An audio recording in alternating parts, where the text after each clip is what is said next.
सुप्रभात। मैं हूं जगेंद्र राणा।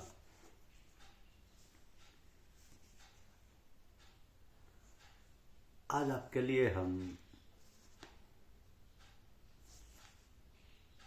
सत्संगियों के कर्तव्य बताएंगे कि सत्संगियों को कैसे रहना चाहिए। देखिए, लाला जी साहब ने, महात्मा रामचंद्र जी ने फरमाया है कि मनुष्य के जीवन का उद्देश्य ये है कि ईश्वर में लय हो जाए और वहां पहुंचकर उसमें स्थित कर ले। यही उसका कमाल है, यही उद्देश्य है और यही आदर्श है। कुछ नियम विशेष सत्संगियों के लिए बताए गए हैं, जैसे साधकों का पूरा विश्वास परमात्मा पर ही होना चाहिए। जिस तरह किसी मनुष्य को किसी वस्तु की खोज है, परंतु हृदय के मांगने पर कोई मनुष्य भी उसको वो वस्तु नहीं देंगे तो वह बिल्कुल निराश होकर बैठा रहता है। इसी प्रकार वो प्रत्येक भाई, बंधु, नातेदार, मित्र, अफसर, मातहत और राजा आदि सबसे निराश और नाउम्मीद होकर रहे। यदि कोई उसकी सहायता कर देवे तो वह परमात्मा की ओर से समझे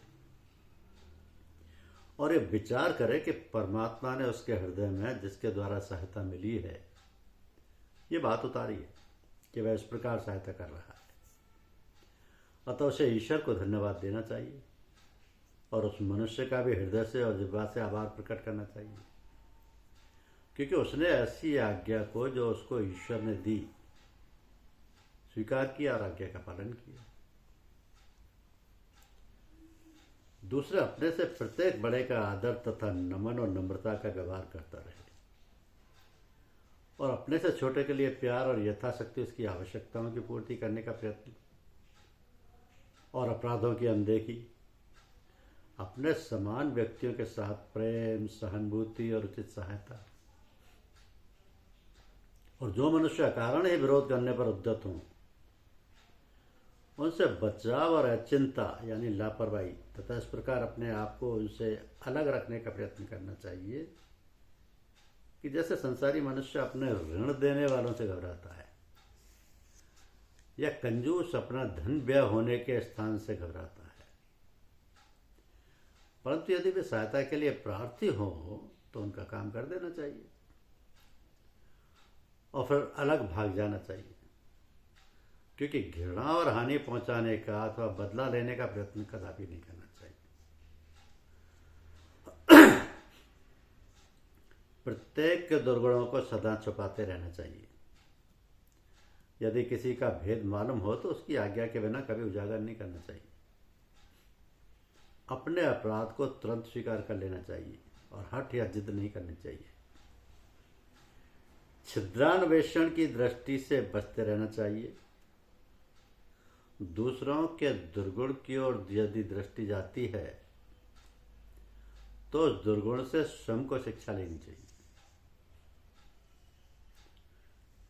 किसी के दुर्गुण की बुराई जिह्वा से नहीं करनी चाहिए। संभव है वह दुर्गुण हम तुमसे भी हो जाए। किसी को बिना छानबीन दोष नहीं देना चाहिए। यदि अपने विशेष नातेदार, यहाँ तक कि यदि पुत्र भी दुराचारी हो तो उसका भी अनुचित साथ नहीं देना चाहिए, अन्यथा उसको पुनः दोष करने का प्रोत्साहन और सहायता मिलेगी। तो यदि समझाने से भी ना माने तो उसको छोड़कर अलग हो जाना चाहिए। निरादर और बुराई बुरे चाल चलन से और व्यवहार से होती है। झूठा वादा करने से निरादर होता है।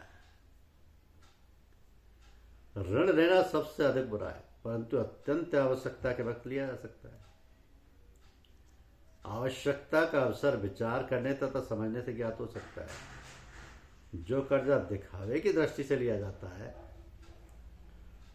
उसको उतारना कठिन हो जाता है। अगर कष्ट और खाने पीने अथवा कन्या के विवाह अथवा दुर्भिक्ष में लिया जाता है और अगर नियत अच्छी हो तो ईश्वर उसकी सहायता करता है, और कभी ना कभी चूक ही जाता है। तो ऋणी का सामना करना चाहिए, मुंह छुपाना मना है। नौकर से वही काम लेना चाहिए जिसको तुम करने से नितांत अशक्त हो। नौकर सहायता के लिए, ना कि ऐश परस्ती के लिए। मजदूर की मजदूरी तुरंत दे दो, बहाना करते रहना बड़ी बदअखलाकी है, अभद्रता है। अपने बच्चों को धार्मिक शिक्षा अवश्य देनी चाहिए। अपनी स्त्री को किसी भी प्रकार से अपने विचारों के अनुकूल बनाना चाहिए। जहां मदिरा और नशा के साथ नाच की सभा हो वहां यथाशक्ति भाग लेने से बचिए, और यदि भाग लेना ही पड़े तो इस प्रकार भाग लें जैसे संडास में आवश्यकता अनुसार जाना पड़ता है। गाना सुनने से अगर सामने आ जाए तो ऐसा बचाव ना करें कि लोग ताड़ जाएं कि भागते हैं, और प्रैंक भी ना करें। दिल उसमें ना लगाएं, उसमें आनंद ना लें। अगर रिश्तेदार और संबंधी ऐसे कामों को करने पर विवश करें जिनको करने से धर्म नष्ट हुआ जाता है, तो रिश्ते को अगर जरूरत पड़े तो तोड़ दें, क्योंकि रिश्तेदार, दोस्त आदि कष्ट के समय सहायता तो करता नहीं, और अगर धनाढ़ भी होता है तो एक कौड़ी उधार नहीं देता। और छिद्रान्वेष या नुक्ताचीनी अथवा आक्षेप, अभद्र व्यवहार को हर समय तैयार रहते हैं। नहीं मालूम फिर क्यों उनसे अनुचित आशाएं बांधकर अपने काम का सत्यानाश करते हैं। तो खुलासा यह है कि संत मत का मार्ग सलामत रवि, हमदर्दी, तस्लीम और रजा, साधारण जीवन, सहानुभूति, विश्वास तथा ईश्वर इच्छा का मार्ग है। उसमें ईश्वर के ऊपर भरोसा करें और उसके प्राकृतिक नियमानुसार कार्य करना ही उचित है। सत्संगियों को सूर्योदय से पहले उठना चाहिए, शौचादि के पश्चात स्नान करना चाहिए। यदि अस्वस्थता, दुर्बलता अथवा किसी विशेष कारण से स्नान नहीं किया जा सके तो मुख, हाथ, पैर आदि को भली भांति साफ करना और धोती बदलना चाहिए। जो अभ्यास नित्य प्रति करने को बतलाया गया उसे करना और प्रार्थना करना चाहिए। यदि किसी को मालूम नहीं है तो पूछ लेना चाहिए। सत्संग यदि कहीं होता है वहां जाना, यदि सत्संग नहीं है, कहीं होता है तो वहां जाना, यदि सत्संग नहीं है तो बतलाई हुई पुस्तक का पाठ करना चाहिए। संध्या को सूर्यास्त होने पर हाथ मुंह धोकर संध्या करना और प्रार्थना करना उचित है। रात्रि को सोने से पहले प्रार्थना करना यदि संभव हो तो दोपहर को 12 बजे और फिर 4 बजे शाम को प्रार्थना करनी चाहिए। रात्रि को सभी परिवारजनों के साथ प्रार्थना, भजन और किसी बतलाई पुस्तक अथवा रामायण का पाठ करना चाहिए। जो अभ्यास बतलाया गया है उसको लगातार जब अवकाश मिले और रात्रि में भी सदा करना चाहिए, सदा करते रहना चाहिए। दूषित तथा संदेहात्मक भोजन बड़ा बुरा है। भोजन यथाशक्ति सत्संगी के हाथ का बनाया हुआ करना चाहिए। भोजन करने से पहले ईश्वर को अर्पण करना और उसको विधि पूछ लेनी चाहिए।